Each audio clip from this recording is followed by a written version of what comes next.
Welcome, everyone, for another discussion as part of the event. This one will be a treat. We have our good friends Andy Kaufman and Tom Cowan here with us. How's it going, fellas? Good. Yeah, it's going great. Glad to be part of it, of the event. Glad to have you. And we're just coming off showing your documentary that Tom was featured in and Andy was a producer on, Terrain, last night, or at least part one of Terrain. And I know people are going to have a lot of questions surrounding this. So hopefully at the end, we can briefly field some questions from the chat if we have time. I want to start, though, by asking you somewhat of a, I guess, rhetorical question, a question you're probably tired of answering at this point, but I think it is extremely important. When you say that there is no virus, what do you actually mean?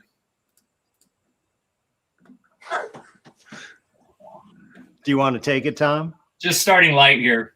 Yeah, well, I'll speak for myself, but I mean there's no virus. The virus that's called SARS-CoV-2, or for that matter, any virus that's considered to be a pathogen, i.e. causes disease, has actually never been shown to exist in the way that we understand something exists. In other words, the bottom line is the concept that there are, quote, particles, which are things, right? We're not talking about an idea or a feeling or something intangible like an energy form. We're talking about a physical particle. That particle has never been shown to exist in the way that anybody would say that has been proven. A specific particle, same morphology, same shape, same genome, identical particle. That has clearly never been done. There is no published study on any so-called pathogenic virus, including SARS-CoV-2. And the interesting thing is, when you get right down to it, nobody actually disputes that. They speak around it and talk about things like genomes and all, but they never actually can find the virus. What do you mean, Tom? Though they point to pictures all the time. These pretty pictures we see on now school placards and everywhere, right? Where it's like, well, we have the technology to, and I know the answer to this, but I'm putting this out there because this is what I always hear. Well, we have this great technology now, thanks to science, where we can look at them thanks to electron scanning microscopes. Right. If you ask the question, where did that picture come from? The answer is they don't know. And in fact, I have a slideshow, which I don't know if I should do now, but if you're talking about SARS-CoV-2, the pictures that are called SARS-CoV-2 were found all the way back in the 1970s and were found in every single kidney biopsy that these group of nephrologists have done in the last 15 years. And in fact, the CDC had a conference in 2003, I think it was, around the first SARS event. And they said that those pictures, which we're calling the SARS virus, we actually have no idea whether those are just the normal cellular tissue breakdown or are considered a pathogenic virus, because they have never been isolated, purified, and characterized in a way that would allow you to say this is a specific entity called a virus. In fact, I've said this over and over again, and every listener out there who hasn't heard me say this should really hear the words I'm saying. There is no published study showing any entity that you could call a pathogenic virus taken from any bodily fluid of anybody who's sick with a so-called viral disease. And everybody involved in this agrees with that. We have 145 or so freedom of information requests to governments. Do you have evidence, pictures, electron microscope, scanning electron microscope pictures of such and such a virus, SARS-CoV-2 or any of them, taken directly from any bodily fluid of any sick person? Answer, no. So that's it. I don't know if Andy wants to add anything to this, but I would actually, but of course, I agree with everything that Tom laid out, and it's really what we've been saying over and over again. And I realize that repetition is really important because we're challenging a fundamental paradigm here.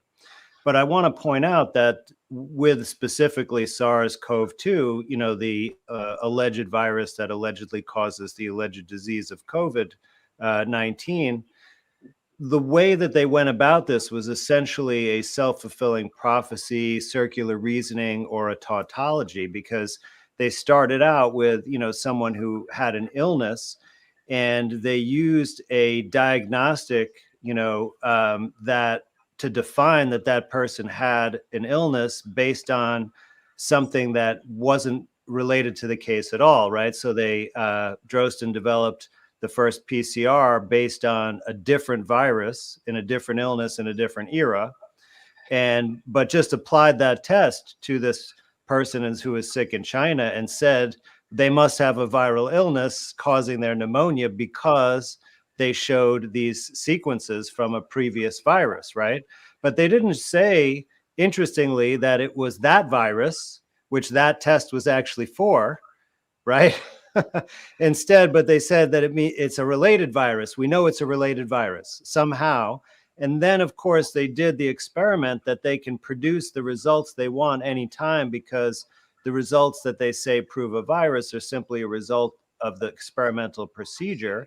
And then when they found that contrived evidence that they said was a virus, they pointed to it and said, well, this is a new virus. And they gave it a name. And interestingly, they also never did that procedure, which is, you know, erroneously known as virus isolation, on the same clinical sample that they did the so-called genome sequencing. So they never even saw that these two things would correlate, right, from one thing. And it's all based on the made-up PCR, which has never been validated in a clinical sample. So this is the kind of tautological simulation that is basically passes as evidence of something real, and is what has been used to drive the misinterpretation of what's actually going on in the world. Real quick question for both of you, touching on the experiments that you mentioned there, Andy, is what are the implications of Stefan Lanka's control experiments, phase 1 and 2? How does that apply to this situation, and what is that really like? What are the implications of that? What is that showing at the fundamental level? Well, it essentially shows that that the entire field of virology is invalid, because what he did was just perform the control experiment. In fact, he didn't even really do it as well as it could have been done. But he did the experiment, which they call virus isolation, without putting any sample in there that could possibly contain a virus. In other words, just the culture conditions with a blank.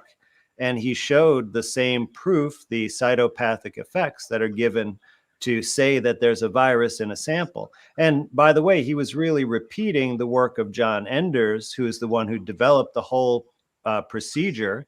And when Enders did the control experiment with measles, he also showed that you get the same results in a sample where there was no measles.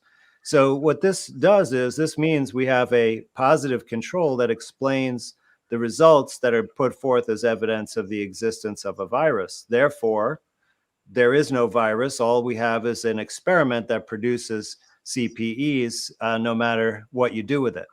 So it's amazing that, of course, this entire field, and of course the entire industry of vaccine and antiviral drugs, including for the so-called HIV pandemic, is all built upon this false scientific premise.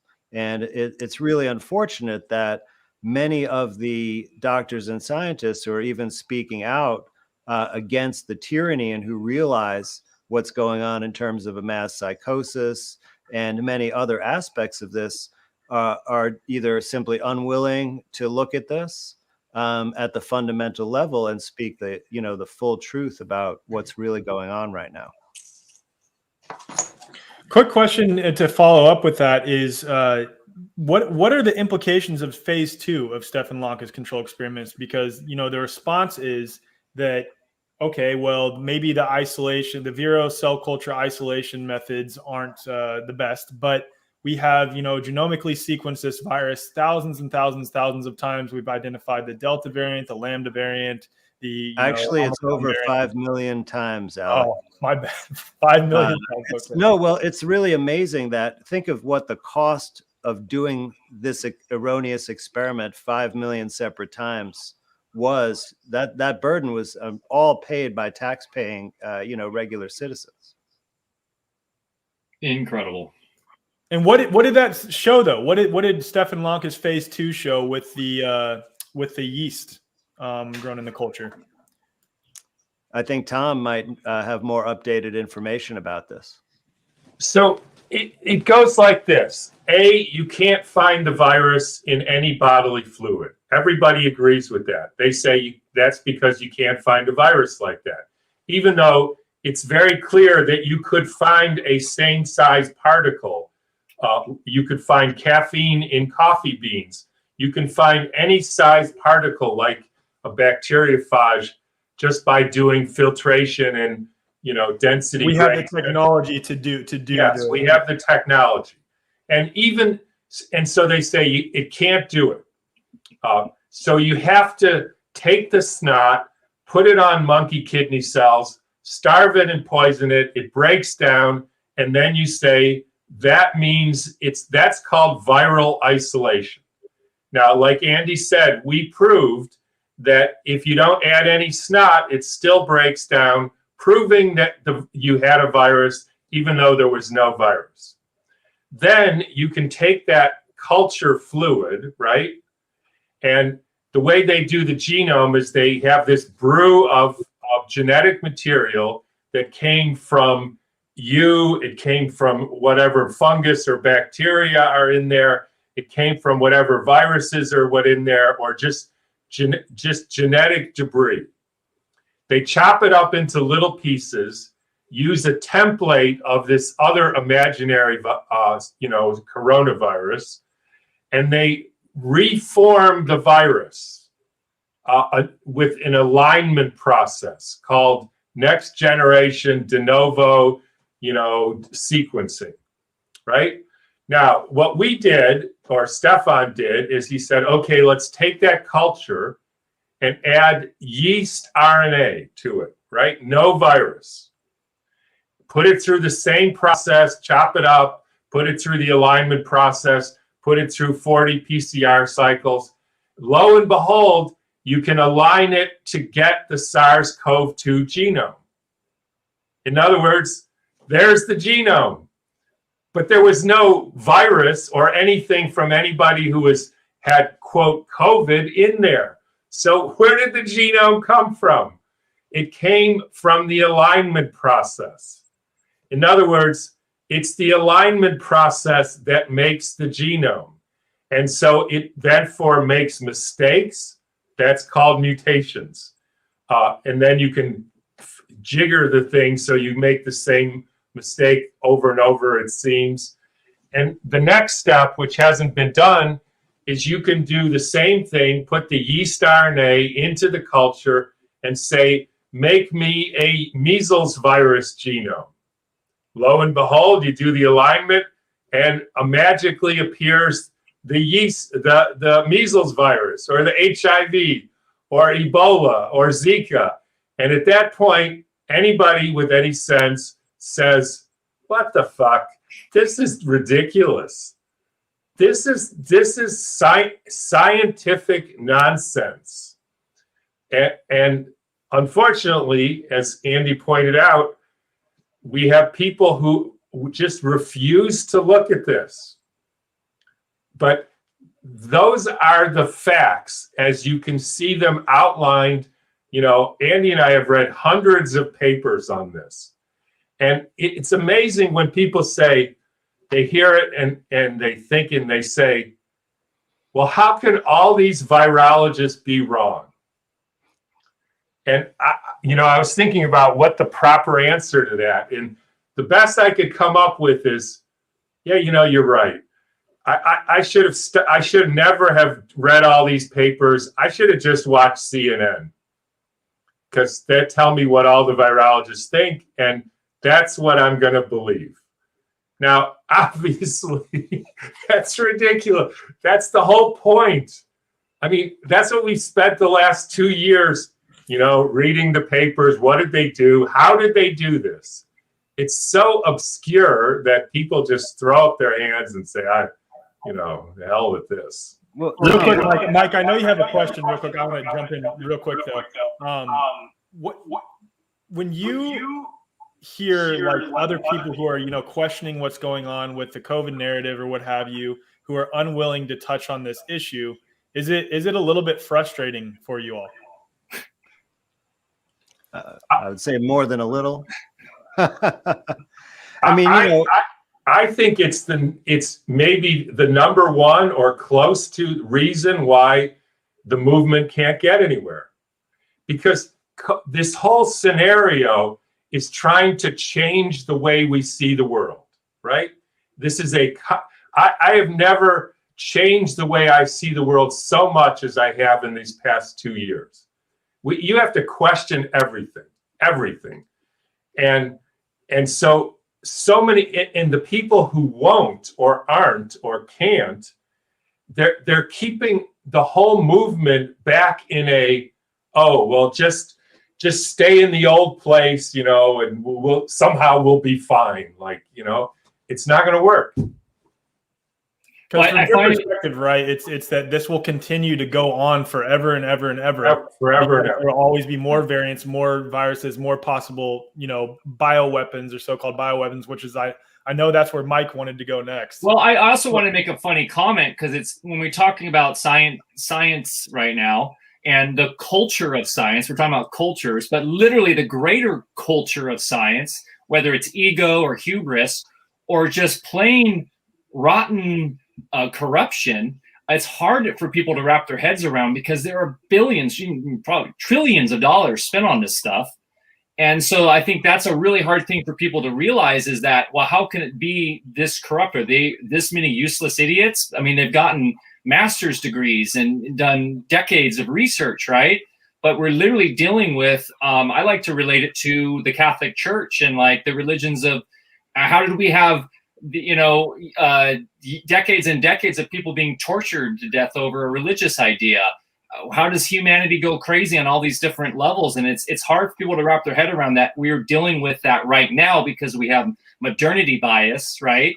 We believe that we're at the apex of our civilization ever, instead of being able to back out and look from afar that we are human and we're dealing with something we've dealt with for thousands of years, which is top-down systems that have control, that create specific cultures and specific ideas of what it means to be a scientist. And so they fit into that bubble, and the challenging paradigm has to crack eventually. And so people need to step out and realize, hey, maybe we're dealing with another version of the Catholic Church 400 years ago or whatnot.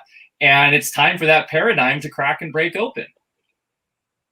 So, let alone people in this space too, real quick, Mike, that will agree that doctors miss the boat when it comes to vaccines. They'll completely agree that 99% of doctors miss the boat when it comes to vaccines. I'm like, how can you not apply the same logic then to virologists and molecular biologists and anyone in those fields when it comes to virology? It's the same thing. They may have missed the boat. I don't think it's that they're all in on it necessarily. It's that they haven't questioned their foundational methods. Yeah, they're inside the culture. It's really not that surprising for changes to occur in knowledge and even paradigms in science and medicine. I mean, just in my career, I've seen many, many things reverse in medicine. And they even tell us in medical school that about 50% of what we teach you now, will turn out to be wrong in 3 to 5 years. And I've seen this happen. Like, for example, there was a type of thyroid tumor that was treated as cancer, and then suddenly they just redefined it and said it's not cancer, right? They used to say it's contraindicated to give beta blockers in heart failure patients. Now it's malpractice if you don't start a heart failure patient on a beta blocker right away, right? So this is not really terribly surprising that an entire field can get something wrong. It's just that we, and this is what science is really supposed to be about. And, we also, I always reference Professor Ioannidis's article that more than half of all published research findings are false. That's from the Stanford math department, right, or biostatistics. So it shouldn't really be a far-fetched to see that, okay, the foundational premise of virology is actually false. So no problem. Let's start over again. But, if we don't look at that, what are we going to do? We're going to keep giving vaccines because almost all vaccines are for viral illnesses. Are we going to keep being scared of, viral pandemics? Because, there are going to be more false flag operations along those lines.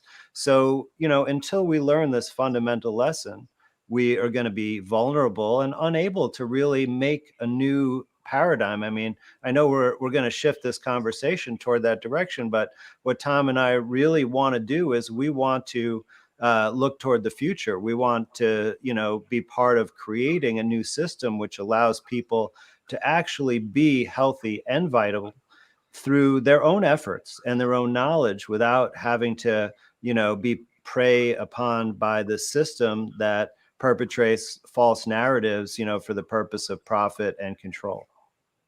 Yeah, Tom, you're really good at explaining this. In the movie Terrain, you did a great job, and I think it's worth bringing up because it's one of the, the biggest like bifurcation in our like alternative health freedoms movement about this idea of gain of function and the spike protein and this bioweapon concept that where people might say, okay, let's say there's not an endogenous virus or something that's transferred naturally, but they've created a bioweapon.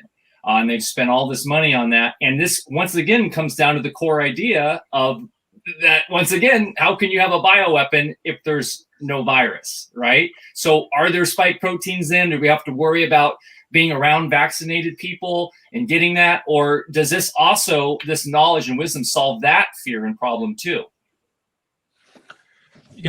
So one of the things that, I'll talk to the people who are, well known in this freedom space, so-called. And I'll say, give me your evidence that there's a virus.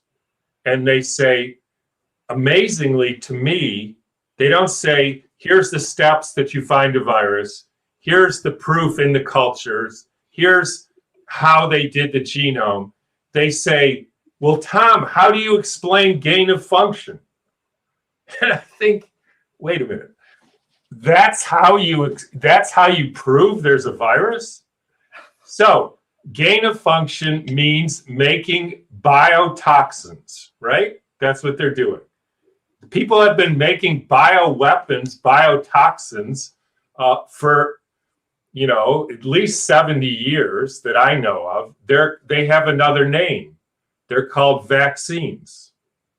They take cell cultures and they inject these foreign proteins along with toxic antibiotics and, dead fetal cells and fetal calf serum, and they inject it into people. They've gained the function of those particles, and they inject them into people to make them sick, right? Nothing new about that.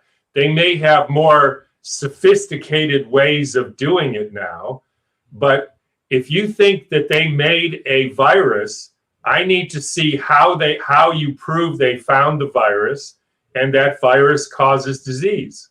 And the people who say that either never even thought about doing that, right? They never thought about, okay, here's the proof that gained function virus exists.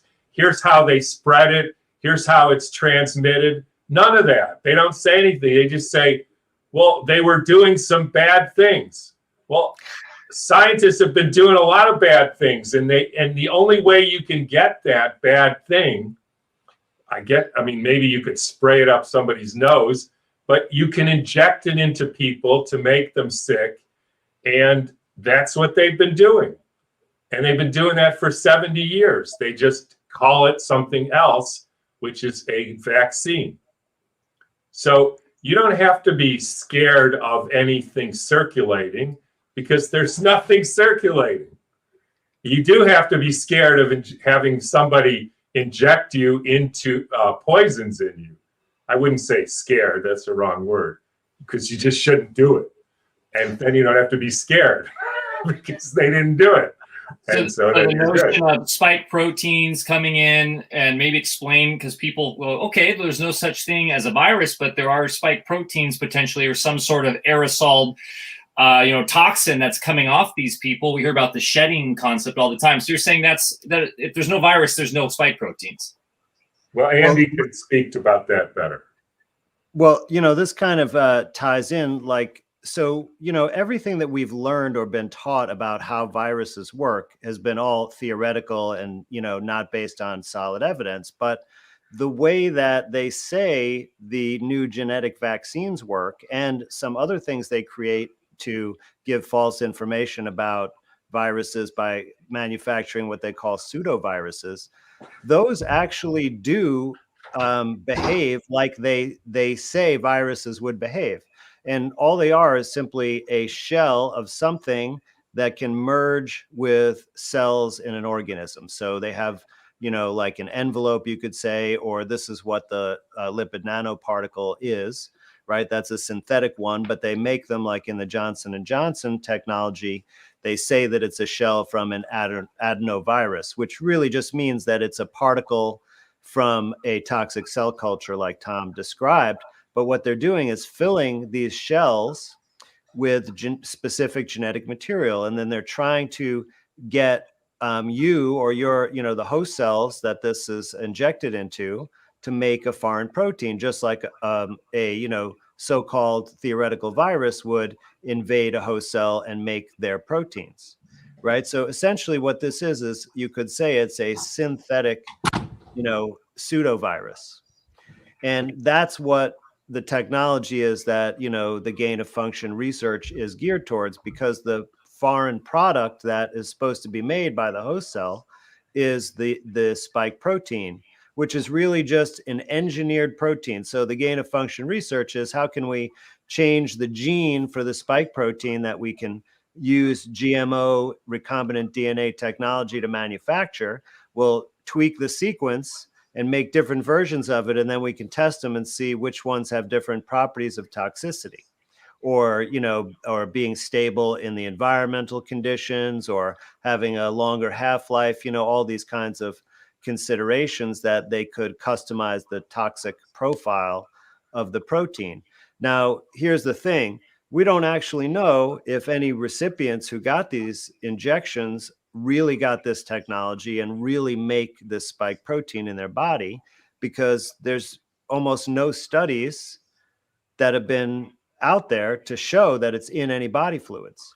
So we have like this kind of anecdotal evidence that some people got some, mild symptoms or perhaps some menstrual irregularities from, they think, being around vaccinated people. But we don't have reports of people with cardiomyopathy or pericarditis or heart attacks or strokes or blood clots, right? Or Guillain-Barré syndrome or Bell's palsy, or those serious things, unless they've been injected themselves. So to me, that would be serious evidence of shedding if we saw those serious conditions in people without being injected. But I haven't seen any evidence, and I have looked at some survey data that make any real strong indication that shedding is a real thing, in terms of that there's a physical, untransmutable element to it. Now, we can certainly get an empathic type of reaction to our close friend or relative or loved one being jabbed when we know that that's such a dangerous and risky position. And, so we could have a sort of, I'll say the word psychosomatic reaction, because actually our consciousness, it has a lot of power over our physical body. And this has been, studied scientifically in actual valid studies with control groups right? In the placebo, nocebo type of research. So, it's hard to tease that apart, but I would say since there's not been severe reactions, most likely there's not any kind of physical transmission of anything that you would call shedding. And if I could just piggyback on that for a second, is that okay? Of course. Please do. I mean, with me.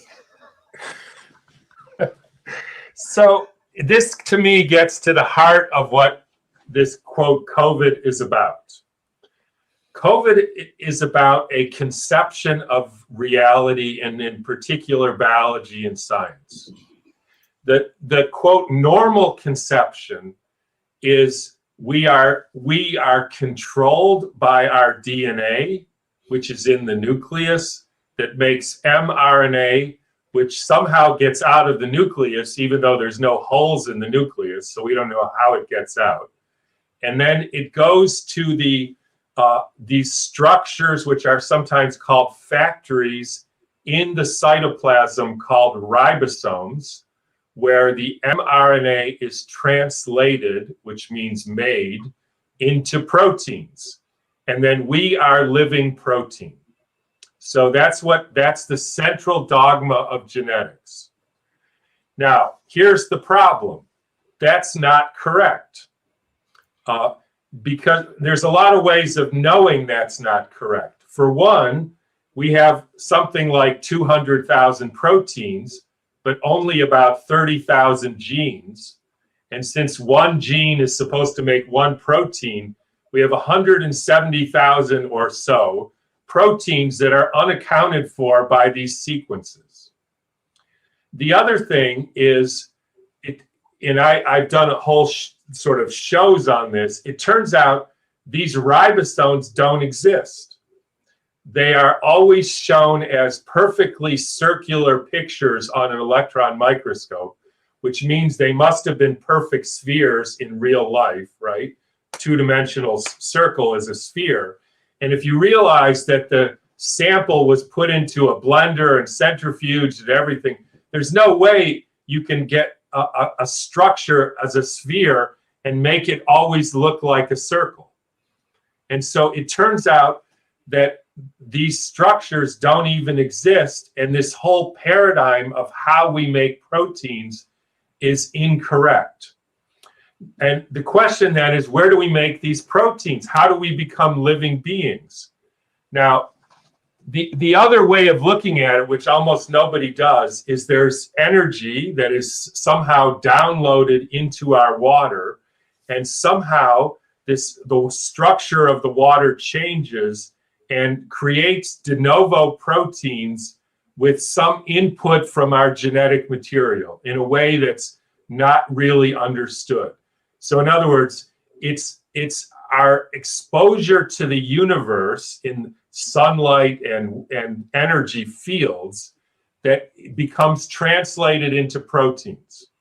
Let me say this succinctly. There's a materialistic conception of DNA, RNA in the ribosomes making protein, and there's an energetic conception, which is living beings download energy and through the water convert that into living substance. Now, I would contend that the second one is correct. And I would also contend that the people who really are doing this understand and have understood this for decades, that their conception is incorrect. And one of my lines of evidence is, you know what the word ribosome means? Rib, right? R-I-B, of soma, rib of the body. You know where that came from? The Bible. The story of Adam and Eve. Wow. Yeah. So they're laughing at you. They know that this story of creation of living substance is somehow tied up with creative energy. And they've turned that around. And the whole COVID play is, like Andy said, is trying to make you make proteins. Now, that's the bad news. The good news is It doesn't work like that. So they can't even prove that injecting you with sequences makes you make a protein. In fact, interestingly, they almost never even try to show, like, you'd think there'd all these studies. I inject with RNA, make spike protein. Here's the increase in concentration of spike protein. I see it on a research paper. Where's the paper? There is no paper. There's one, I think, that comes in the ovaries, but they can't even prove their basic fundamental, but that's the goal. That's playing God. That's playing God. That's what this is about. Changing human biology to controlled by somebody's intention. And that's why this is so fundamental, that we understand the science.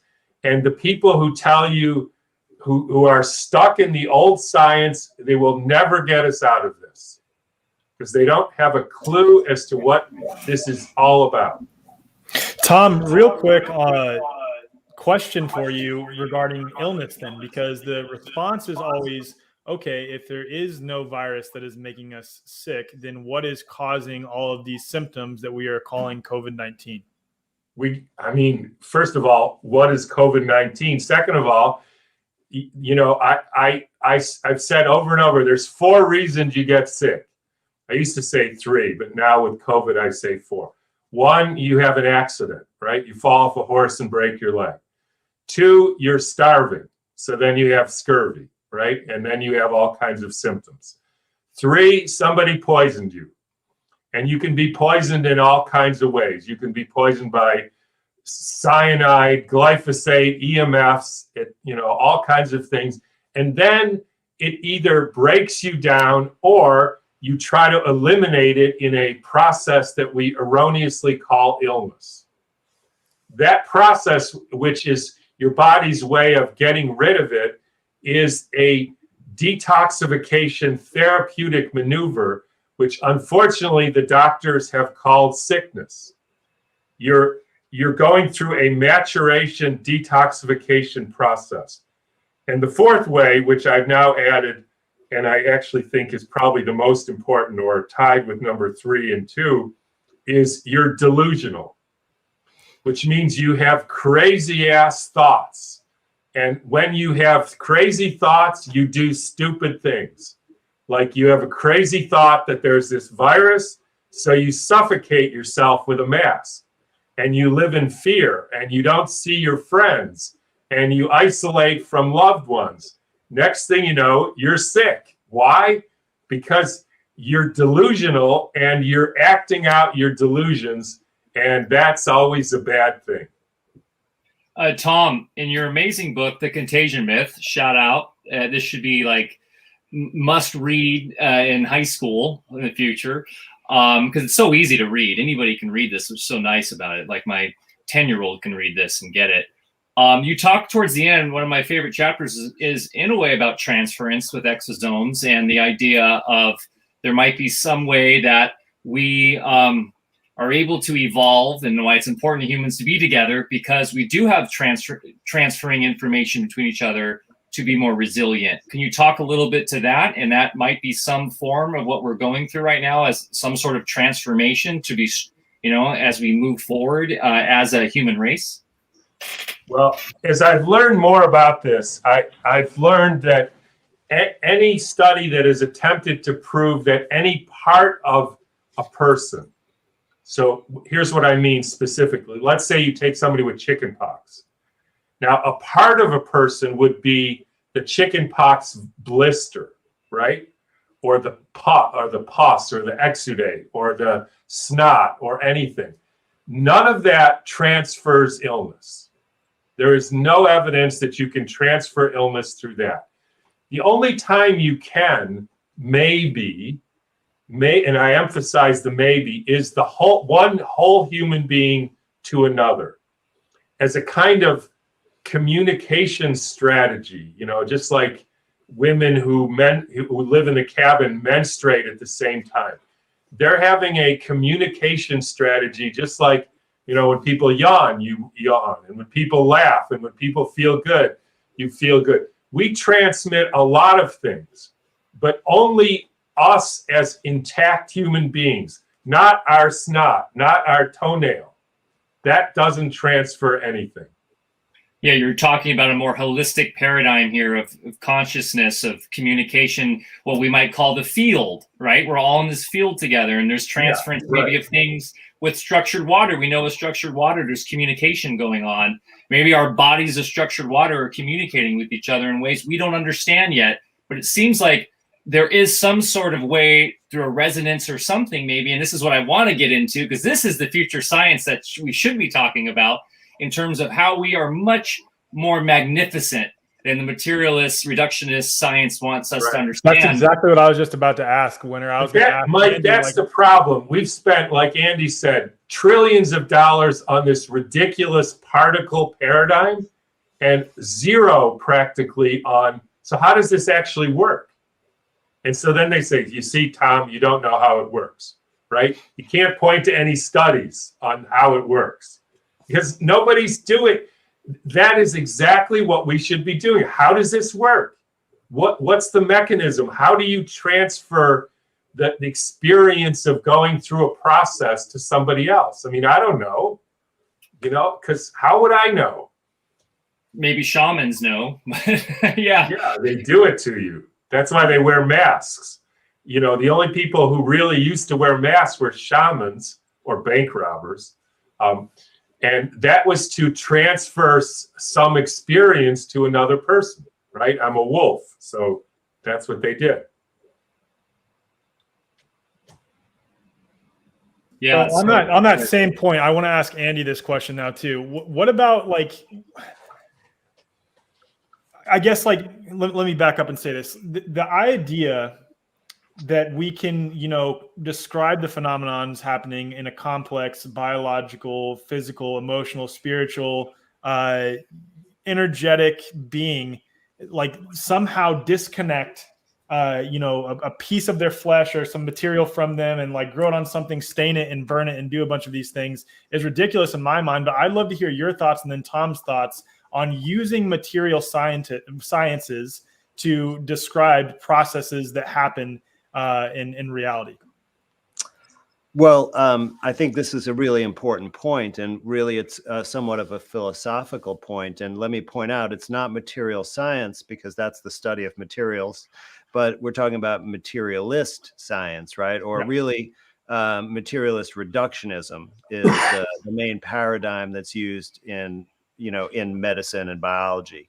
And this is really a false construct. And, it became a paradigm shift in over 100 years ago leading to this. But all of the really modern scientific disciplines that lead to, that are involved with a sort of science becoming like a religion, atheism, sort of taking God and the traditional religions out of the equation, and the materialist philosophy, which says really that the physical material is all that there really is, and everything else is an emergent property of that material, like that it magically gives rise to consciousness, in some respect. And the problem with this, and of course, it's the opposite philosophy or ideology that goes with all of the Judeo-Christian religious and other religious dogma, right, where there is a non-material intelligence, right, which could be called God. And that's a very different explanation. But so they've only looking at material. Now, there are actually well-conducted scientific experiments that show that there are things beyond the material that influence. So this is not surprising. And there's also, so in other words, there's materialist science that actually supports non-materialism. And that includes something related to what Tom was talking about earlier. And, there's this really central problem with the central dogma of genetics, as he explained. And let me say that that's a term that actually comes from geneticists.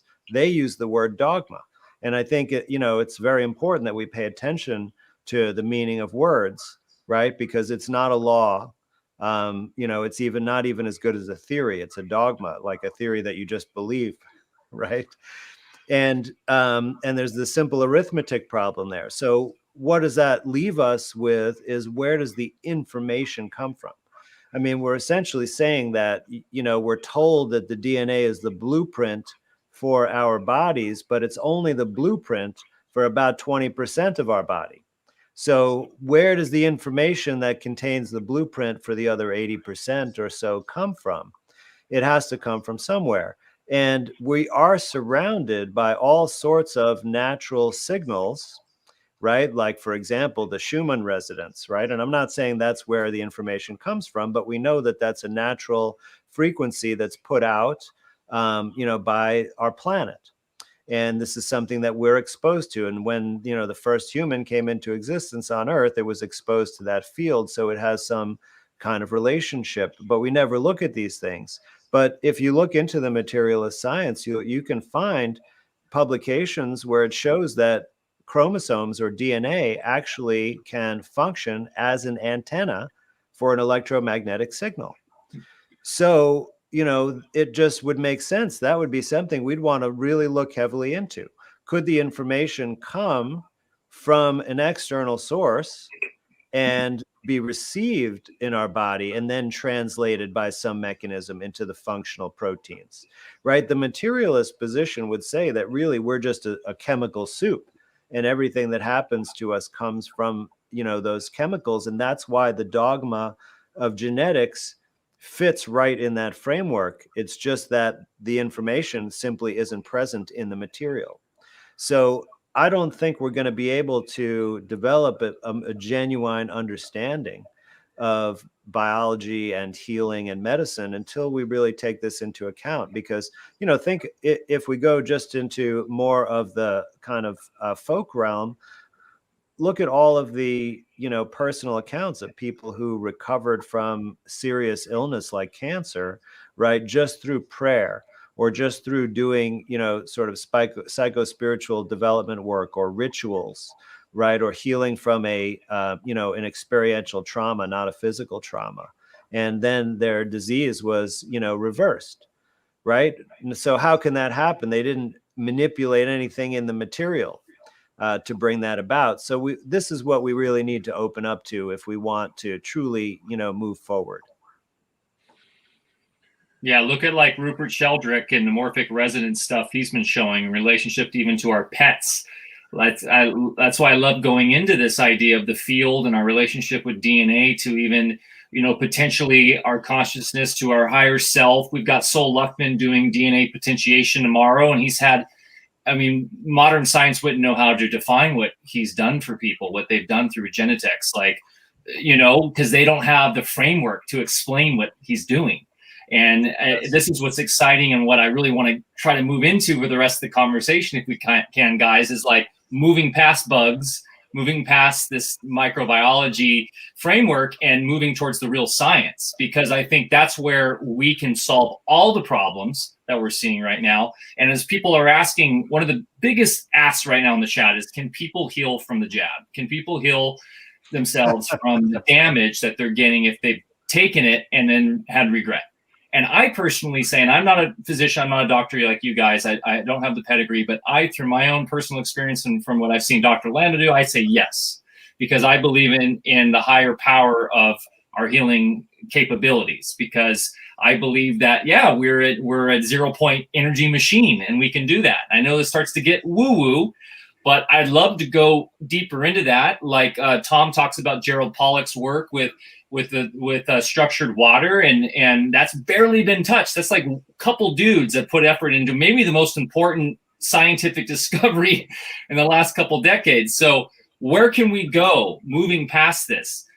Do you see the ability to heal these people that have maybe gone down this path, and now there's a lot of them coming our way that have been damaged physically, emotionally, mentally from the allopathic system, and they want a way out, and they're looking. And I really feel like this is the solution for everything. It's just having this wisdom and understanding, and then knowing how to move past this paradigm. Well, Mike, I would certainly, be happy to try my best to work with anyone and come up with ways that they could try to heal, people who have actually had injuries from deciding to take the injection, because, we know now from 2 separate analyses that it's only a small number, about 1 in 200 different lots, at least in the United States, that brought about injuries. So, if someone had one of the other 199 lots in their injection, they're probably, didn't get anything that's going to cause them serious illness. Now, was there, other things in there that could cause other issues? We don't really know. And of course, having the right attitude, having the right intention, putting the right work into it will, like being willing to actually shed all of the toxic beliefs and open yourself up to self-discovery and, discovery of the greater world at large can all help, improve the chances of any kind of healing. But I just want to, caution that, nobody has some kind of recipe or protocol or formula that has any guarantees or has any track record, of someone successfully healing from a so-called vaccine injury from COVID.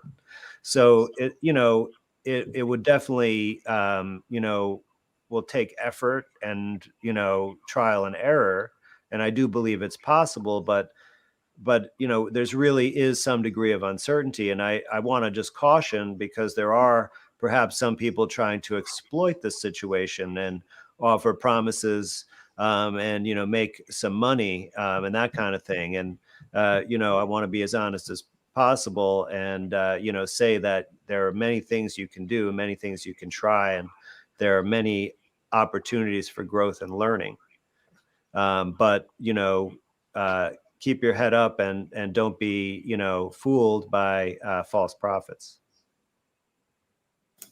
Tom, do you have any commentary on that? Yeah, and the first thing, and maybe I should let this go, but Mike, it's along the same lines. From my understanding, Rupert Sheldrake is a pro-vaccine COVID guy. Oh, is he? I honestly didn't know that. I was hoping. I'm not 100% sure about that, but that's the reason I say that is because there's a lot of false prophets, right? And I think people who interview and talk to people really need to hold these people to their feet to the fire, because they can have not to say that his work on morphogenic fields isn't interesting and maybe even correct, but it also reminds me, Luc Montagnier is out there doing, resonance, and I can tell you, you would be very hard pressed to believe anything that guy comes up with, because so let me tell you my experience. So I'm 37 years, basically family doctor, right? So I have children, everybody's coming in, all kinds of things. It became very clear to me within 4 or 5 years that if, for instance, a parent came in with a child with an ear infection or strep throat or whatever, chicken pox, the most important thing for me to figure out whether I felt comfortable in knowing that person would get better was the attitude of the parents about illness. If it was, oh my God, my child has an ear infection, they must have a bad bacteria eating their ear, don't you know any natural remedies to kill the bacteria? I had no chance. And if the parent understood that, the whole bacteria eat debris and this is a natural process, 100% they got better. And I kept seeing that, and I didn't want to believe it for years, that was the deciding point. And it became so clear to me that the people who, I have cancer, it's a genetic disease, it's in the family, and can you heal me with natural medicines? Answer, no. Sorry, doesn't work. Why? I don't know. It seems like what you believe eventually translates into what you do. Interestingly, they almost never did what they were, quote, supposed to do properly. because something in them always sabotaged it. Now they would try and, something. So to me, the answer to your question, can you heal somebody who's had a jab? So first of all the things that Andy said, some of them are probably placebos, and so nothing really happened to them. But I can tell you, if the question I would ask that person is, why in the hell did you do that?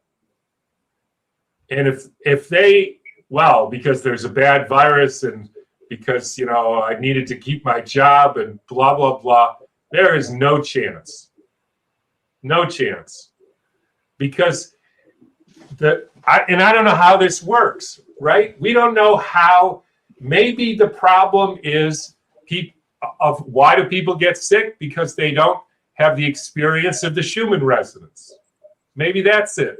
Is that the only thing? Probably not. But it may be a huge thing. But this we might don't trigger know. people, Tom. This might trigger people. But why are some people poor and some people have prosperity? Same kind of thing. Yeah. So it depends on how you see the world, and how you see the world will eventually get translated into your actions. If you see the world that there is a gain of function engineered virus that you're trying to protect yourself, and maybe now there's too many side effects, and so you wouldn't do that. As far as I'm concerned, I can't help you. Now, I haven't worked with people. I decided I didn't want to have anything to do with being a doctor anymore, so I don't have any personal experience. But I can tell you everything I learned in 37 years with other situations tells me that people need to see the world differently, or it's just futile. So I want to ask a question to Andy, because I haven't really heard this before. At what point did you realize the germ theory of disease was not correct? And actually, part two of that question is for you, because I know a lot of people who are just coming to this understanding, like that doctor that I mentioned prior to us recording, who are breaking through a lot of cognitive dissonance right now. And was there a lot of cognitive dissonance for you? Well, there wasn't as much for me because I had already kind of gone through this with some other topics and experienced the dissonance, and was sort of in the habit of everything I research in detail. I mean, like I had spent a lot of time researching psychiatry, which is what I trained in as a specialty, and then also had my own individual personal experience of, using psychiatric medications as I was taught, and then seeing that they don't get anyone better. And then also seeing people get better when they come off those medicines, and not all better, but better than they were. So, I was coming from that. And really, when I first started looking into this, one of the first things I looked at was Alfa Vedic's review of the book about Pasteur and Béchamp, right? Good job, Mike. And so I was, and that was right around the time of the event 201, or a little bit after. And then when I was flying to California in February, I started reading Nancy Turner Banks' book, AIDS, Opium, Diamonds, and Empire. And then I saw people with masks, on the airplane in California, or at the airport in California. And this was, a month or two before the pandemic announcement. And when I started reading all of the papers about, SARS-CoV-2 and COVID, and then I saw Tom's,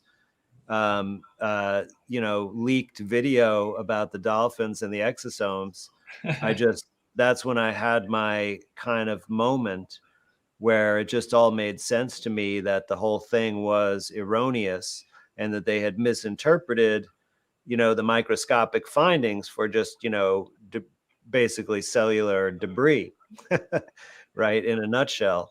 And so I'm like, okay, the whole thing is based on just debris and false interpretation. And it's the same kind of pattern I saw when I began looking at Béchamp and Pasteur. And I went back and looked at some more stuff on bacteria after, but everything just was confirmatory.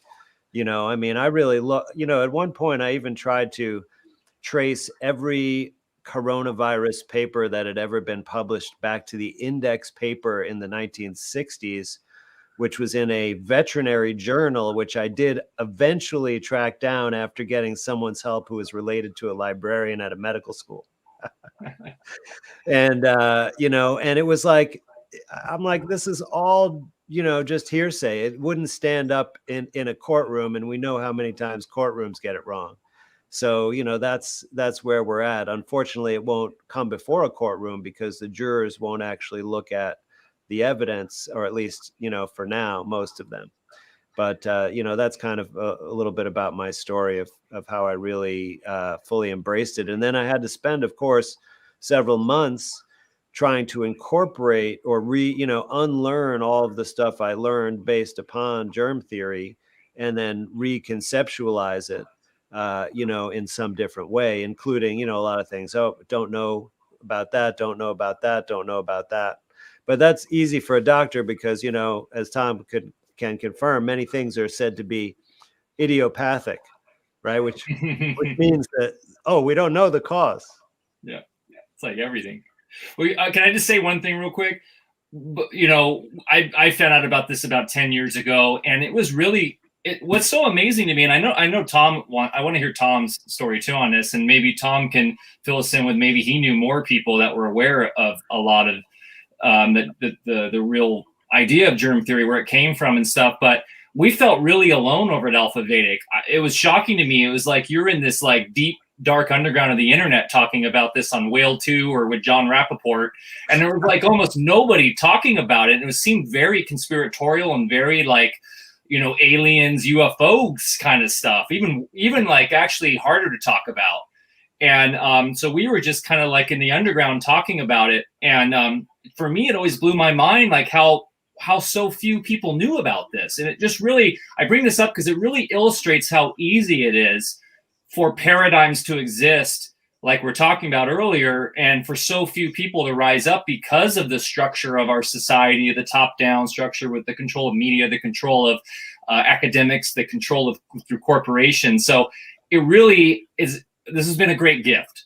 This, and I know a lot of people have suffered from this, but it's been a great gift because hopefully it's going to allow finally for the world to see the great lie that germ theory has been foisted upon humanity for the last hundreds of years. So I just want to put that out there. But Tom, you've known about this for a long time, right? In a way, I can only say that I think if I had to give quote advice, I always say the best advice you can give somebody is don't take my advice. But I decided early on in my life that the way I describe it is I don't have a dog in this fight. In other words, if the heart is a pump, then the heart is a pump. If the heart isn't a pump, the heart isn't a pump. What do I care? Right? But like, I don't care. I mean, so I look into it. Turns out it's not a pump. Fine. Like, and some people like, oh my God, like that shakes my world. And I mean, seriously, like what difference does it make? So I would go from that and cancer, genetic disease. Is that true? Turns out it's not. And it's pretty easy to prove. Now, the problem with the germ theory for me is I realized back in the mid 80s that HIV didn't cause AIDS. But I ended up being exposed to the work of a guy named Peter Duesberg, and I couldn't stand the guy. And so I ended up thinking, like, I hope he's wrong. He, in my opinion, did more to set back this work than just about anybody. Because even though the positive thing was he said that HIV doesn't cause AIDS, he insisted that there was an HIV, it just didn't cause AIDS. And that moved the whole movement. There was a momentum that these viruses didn't exist. And he essentially persuaded the movement to say viruses do exist. Most of them cause disease, just not HIV. There's some people who are doing the same thing with that, though, by the way, too, or with SARS-CoV-2, by the way, Tom. Yes. Like Judy Yes. Mikovits Right. who said, yeah, there is something here, but then all the other ones. She's all over the place. Yeah. So I was so disgusted with the whole thing, and that I just stopped thinking about it. And so even a few years ago, like writing my vaccine book, I got a lot of it wrong. And I always knew that the whole thing was a crock, and I violated my principle of not caring what the right answer was.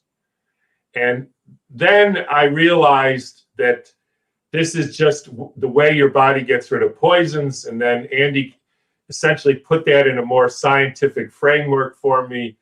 And so then the whole thing became clear. And then I realized I had to actually look at the science, because I just sort of, I was so disgusted with the whole thing that I didn't properly educate myself until this whole thing happened. And I said this thing and 100 million people saw it. And then I had to think, hey, I wonder if I'm right. And so then I started looking at the research, and, as they say, thanks God I was right. And it became very clear that the science is clear. So that's how I came to this. Real quick, and a few people are bringing this up in the chat, and that was sparked by me because of the Mikovits thing. So people are mentioning retroviruses and like Judy's work with retroviruses, and how Judy is, saying that there is no SARS-CoV-2, but that she's worked with and looked at under electron microscope and fidgeted with retroviruses. What is your take on that? If you ask her, and Andy did, and so maybe I should lay it, how do you find a retrovirus? She'll say the isolation of an RNA virus, SARS-CoV-2, that's never happened. So how did you isolate the one that caused cancer or chronic fatigue? Well, exactly the same way. So what's the difference? And then you get a whole lot of words, that don't make sense to the listener or to her, right? They don't make sense. They're just words. And there's no clear explanation of how you find the virus. Even the retroviruses, there was a 73 Pasteur Institute. Here's how you're supposed to find them. You macerate, filter, centrifuge. There's a density band. Never been done with any of her stuff. She either knows it or just can't bring herself to say it. Can I bring up one thing too about the whole virus thing that Dr. Berlando brought up to me a couple of weeks ago? He's like, okay, if we have these exogenous, virome or whatever, even endogenous, where do they originally come from? Where do they grow out of? Where do we just start in the beginning of the planet with a certain amount and they're here? They're from bats, Mike. They're from bats. Well, exactly. But then inside the bat, where did they come from? Where are they grown out of? Where is the mechanism that creates them to begin with?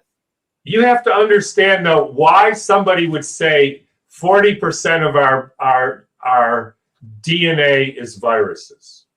That you have to understand, why does somebody say that? They say that because the new definition of a virus is not a particle you can see, but a piece of DNA, right? That's what the definition of a virus. So if you take DNA and you expose it to whatever, any toxic influence or just normal life, it will break down into pieces. And since your definition is these pieces are actual viruses, therefore your DNA is viruses. The whole thing is complete nonsense. There is no virome. There is no 40% of your DNA is viruses. Viruses are garbage. They're just the breakdown, and that's it. Go ahead, it's confusion of the result with the cause.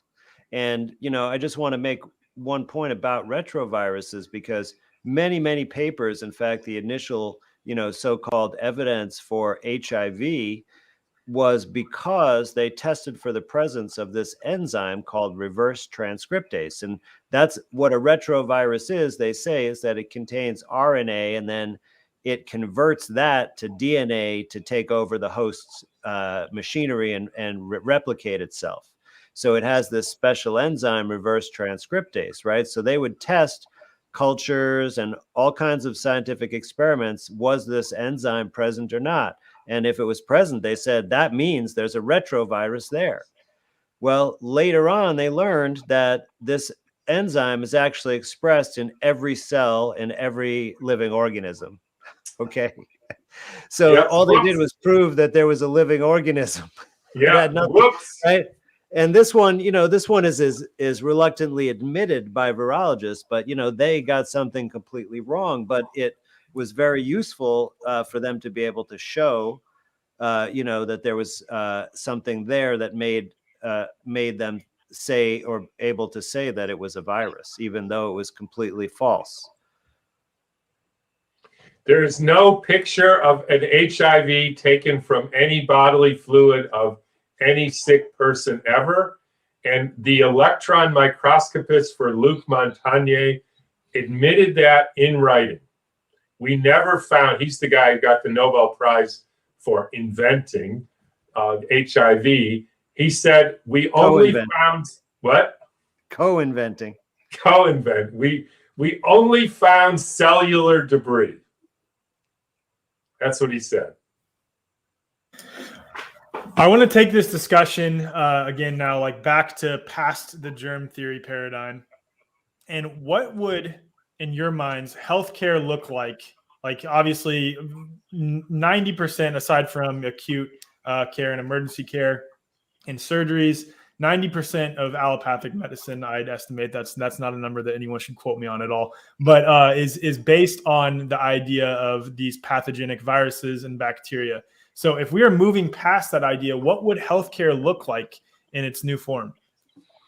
Well, I'd say that we would probably throw out even more than 90% of the current healthcare system. And, there are some useful things, and I wouldn't say surgery as an overall category, because we do many unnecessary and unproven surgeries. But certainly, for reconstruction, if you, saw off your finger accidentally in the shop, right? Only a surgeon who does microscopic plastic surgery would be able to possibly reattach that, right? You can't, there's no tricep that I know that can stick it back on and it'll work. So there definitely is a use, but what we would only need is like basically regional referral centers. And we'd have to have, transportation networks, like with air transportation, like we already have, to go to these regional centers. So we might only need like one or two of these things, perhaps in an entire state in the United States, where people who have, an emergency trauma could get this kind of reconstruction. And then what, you don't need nearly as much infrastructure, because mostly in order to be healthy, you'd have to, minimize your exposure to poisons. So we would have to change a little bit of the way we do business and remove the big corporate influence so that we can decrease our exposure to poisons. So we have to, in other words, kind of recreate a whole system of commerce, essentially, but do this in a way that we actually aren't motivated by, greed and harm and getting bigger and bigger, but we're motivated by, making a creation or a creative contribution to humanity. And if we are going to manufacture a new product, that we have to make sure that it's not harmful, right? And in other words, Andy, to protect the inner terrain, we got to fix the outer terrain. Absolutely. And whatever is the terrain of our body is inside our body, but we have the terrain of our land, our forests, our our cities, our bodies of water, et cetera, et cetera. So we can't we can overcome a lot of the toxicity, and all these systems, I believe, are completely self-healing.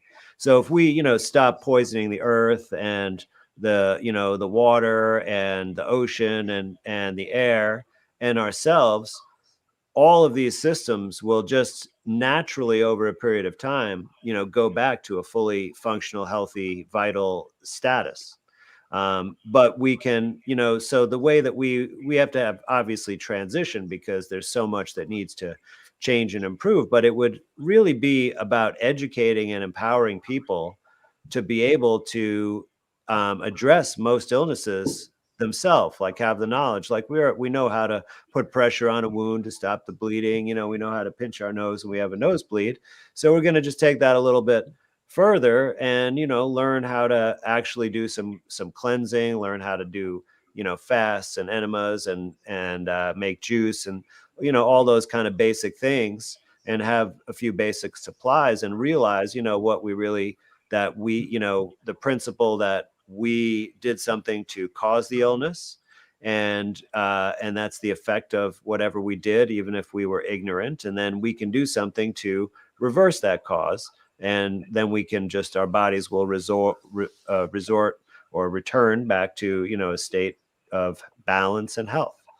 And so mostly what we'll need is sort of like an education system to help teach and train these people. And then of course most of the things that are useful to help you carry these out are things that are readily obtainable from the earth, things that you can grow, that you can find from your neighbors. Like there are different things all over the world that all will have similar properties that can act as an herbal laxative, or contain a nutritional ingredient that you're deficient in, and this kind of thing. So it's mostly about that.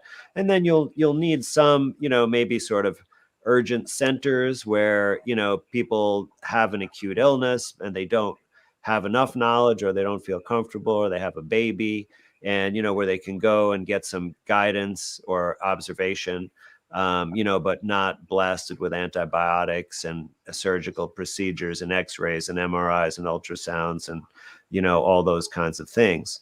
And then we could have some more other centers that would be more like healing retreats, where someone could go and learn and actually heal their body simultaneously in a different environment that would help them bring about the change in their life that they need to restore to health. And there are many places already like this, like there are fasting clinics and other clinics. There are ones for cancer, and so those would actually be useful. And then of course this new type of system would be extremely less expensive than the current system. So insurance companies wouldn't be involved anymore, right? Well, I think it's important for people to take responsibility for their own health. And if since mostly they're causing their health problems, that they should be the one putting forth the resources. And by the way, the money is only a small part of the resources needed. I mean, our system has become really exploitive of people for a huge profit motive. But to carry out true healing, it's really, I mean, it's not going to be something that's going to cause bankruptcy of the average person. And if you're not able to like buy some groceries, or grow some cilantro or something, then really you have things perhaps more important than your health to deal with. Or your health is so bad, then in that case you need other people to help you. Right. And so those resources can be available, of course, as well. But, but it's important that, like I've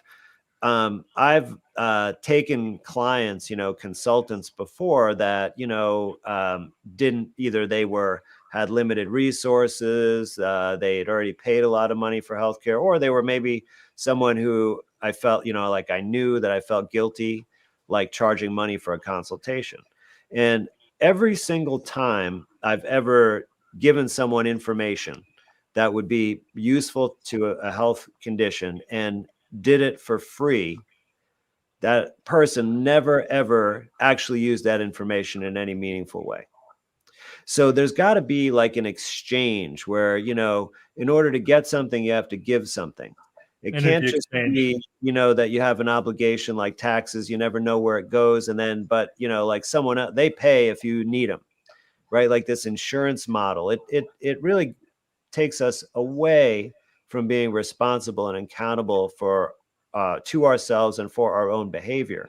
And we need to reintroduce that, you know, back into the system, because, you know, everyone really has the primary responsibility to themselves and to their children, of course, right, who they bring about as an extension to themselves. But, you know, it's not my responsibility to, you know, pay for someone else's health care, a stranger, when, you know, they've treated their body like crap. Why is that my responsibility to, you know, pick up the pieces of that? Now, of course, I want to help them. I want to say, hey, treat your body better, right? If you're healthier, you can, you know, be a better neighbor, right? You'll be happier.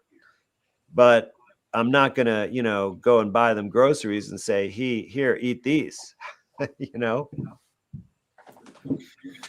Tom, did you have any commentary on that as we're wrapping up?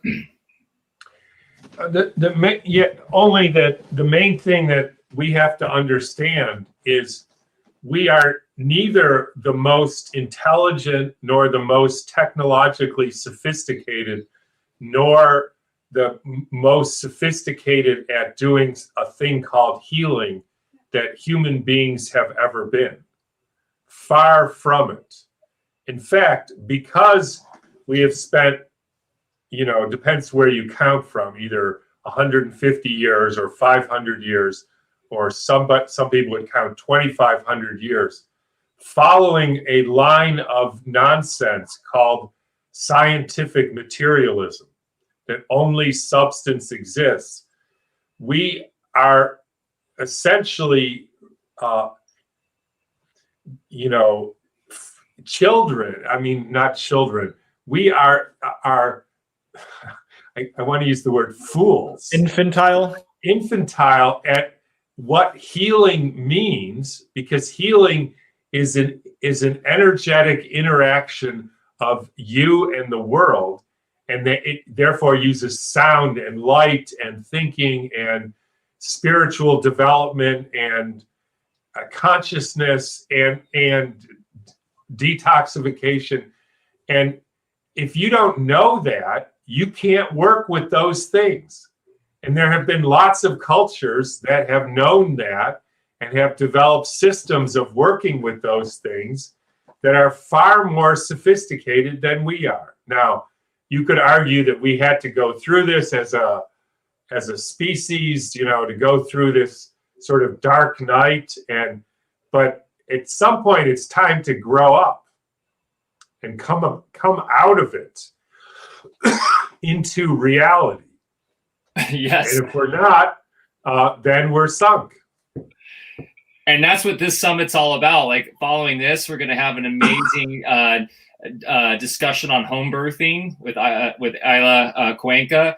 And then we're going into urine therapy, which is your greatest act of self-love, some would say.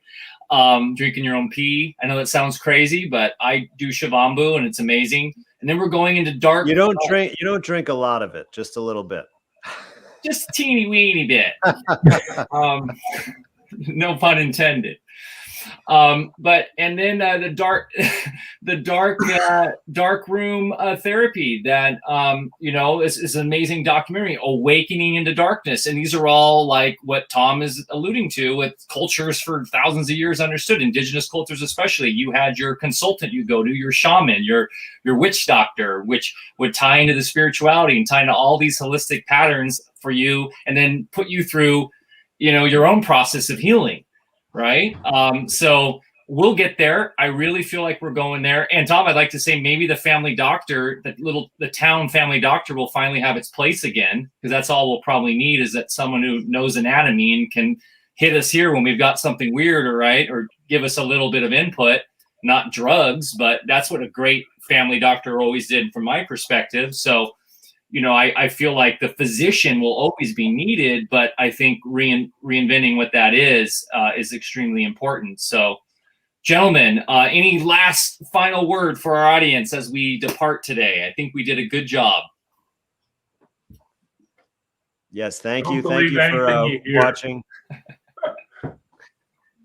I like Tom's answered better. I like the thank you, Andy. That was good. But the Tom, don't believe anything you hear. That takes the cake. I'll end it with, if you haven't seen Terrain yet, watch it. I know, Andy, you're going to be coming out with the official release in February, right? So Yes, the world premiere February 5th, part 1, and a week later, part 2, terrainthefilm.com. terrainthefilm.com. Very exciting. Go support that. Share it with your friends and family. We are cracking the paradigm open, and it is going to be a very exciting future. Love you guys. Hey, thanks, Andy and Tom, for your fearlessness and just everything you do. We love you. Thank you so much. And thanks, everybody, for engaging with us in the chat. It was awesome. Thank you. Bye-bye. See you next time.